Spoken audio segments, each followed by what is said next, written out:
আমি এখন দুর্গাপুরে। সবাইকে বলছি বন্ধু, দুর্গাপুরের অবস্থা সত্যি খুবই খারাপ। এটা মেন গেটের সামনে এত জল দাঁড়িয়েছে যে একদম ঘর ঘর ঢুকে গেছে। ঘর কি অবস্থা! এখানে ঘরের মধ্যে অনেক লোক আছে। এগুলো সব এগুলো লোক আছে, এগুলো না লোক বেরিয়ে গেছে,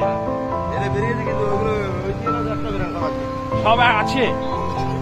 6:30টার সময় ডাক দেওয়া হয়েছিল, সবাইকে বলা হয়েছে যে বেরিয়ে যাও, কেউ বেরোয়নি। যা কি অবস্থা, সত্যি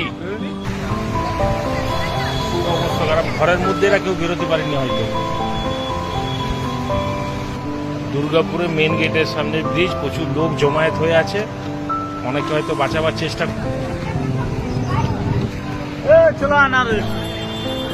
উল্টো দিকে দুর্গাপুরের সব এসে একদম একাকার।